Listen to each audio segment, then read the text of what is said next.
தமிழ் கூறும் நல்லுலகுக்கு பட்டிமன்ற நடுவர், தன்னம்பிக்கை பேச்சாளர் மயிலாடுதுறை முத்துக்குமாரினுடைய பணிவான வணக்கங்கள். மரம் வளர நீர் விட வேண்டும், மனிதன் வளர வியர்வை விட வேண்டும். அதாவது உழைக்க வேண்டும்.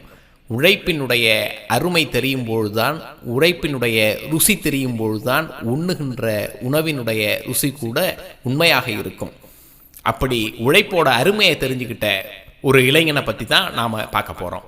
ஒரு ஊரில் ஒரு பெரிய பணக்காரர் இருந்தார். நிறைய சொத்து பத்து இருந்தாலும் பையன் ஊதாரித்தனமாக இருந்தான். அப்பா கொடுக்குற பணத்தை எல்லாம் வாங்கி வாங்கி கண்ணாப்புண்ணான்னு செலவு பண்ணான்.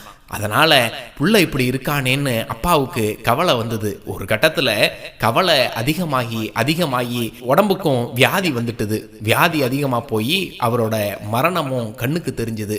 என் புள்ள எப்படியாவது திருந்த மாட்டானா, அவன் மாற மாட்டானான்னு ஏக்கத்தோட மரணப்படுக்கையில் விழுந்தவர் எழுந்திருக்கவே இல்லை. ஒரு கட்டத்தில் அவரும் இறந்து போயிட்டாரு. அவர் இறந்ததுக்கு அப்புறம் கூட அந்த பையன் மாறவே இல்லை.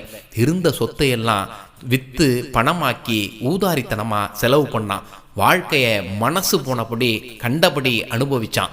ஒரு கட்டத்தில் அப்பா சேர்த்து வச்ச எல்லா சொத்தும் கரைஞ்சு போயிட்டுது.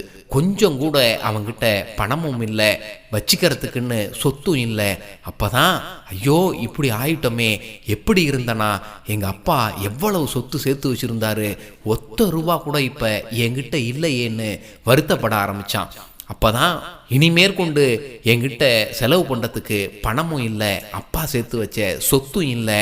அதனால் அடுத்த வேளை சாப்பாட்டுக்கே நான் வேலைக்கு போய் தான் சம்பாதிக்கணும் அப்படிங்கிற ஒரு தெளிவு அவன் மனசுக்கு வந்துச்சு. அதனால் கிடைச்ச இடத்துலலாம் கிடைச்ச வேலையை பார்க்க ஆரம்பித்தான்.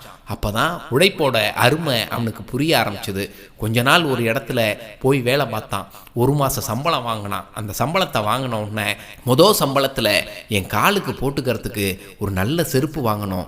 எப்படியோ ராஜ வாழ்க்கை வாழ்ந்தனா, காலுக்கு போட்டுக்கிறதுக்கு ஒரு செருப்பு கூட இல்லாதவன் ஆகிட்டேன். இந்த முதல் மாத சம்பளத்தில் ஒரு நல்ல செருப்பை வாங்கி போட்டுக்கணும்னு சொல்லிட்டு ஒரு நல்ல செருப்பை வாங்கி போட்டுக்கிட்டு ரோட்டில் நடந்து வந்தான். கொஞ்சம் தூரம் நடந்து வந்தோடனே மழை பெய்ய ஆரம்பிச்சுது. சின்னதாக ஆரம்பித்த மழை பெருசாக பெய்ய ஆரம்பிச்சுது. ரோட்டில் அந்த மழை தண்ணி நிறைஞ்சு ஓட ஆரம்பிச்சுது. அதுக்குள்ளே தன்னுடைய வீட்டுக்கு இவன் வந்திருந்தான்.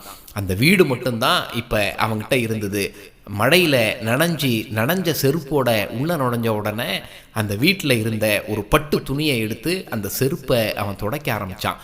இது அந்த வீட்டில் இருந்த ஒரு பெரியவர், அவருடைய தூரத்து உறவினர் பார்த்தாரு. ஏய் அப்பா வாங்கி வச்ச பட்டு துணியை எடுத்து செருப்பை துடைக்கிறியே, யாராவது பட்டு துணியால் செருப்பை துடைப்பாங்களா, உனக்கு அறிவு இருக்கான்னு. அப்போ தான் அந்த இளைஞன் சிரிச்சுக்கிட்டே சொன்னான், அறிவு இப்போ தான் தாத்தா எனக்கு வந்திருக்கு.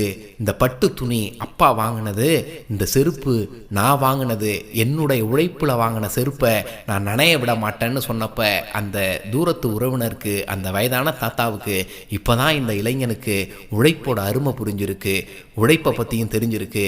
இனிமேற்கொண்டு தன்னுடைய வாழ்க்கையை அவன் நல்ல விதமாக வாழ்வாங்கிற நம்பிக்கை அப்போ தான் வந்தது. அன்பிற்கினியவர்களே, உழைப்பினுடைய வேர்கள் கசப்பானவை, ஆனால் உழைப்பு தருகின்ற கனிகள் மிக சுவையானவை.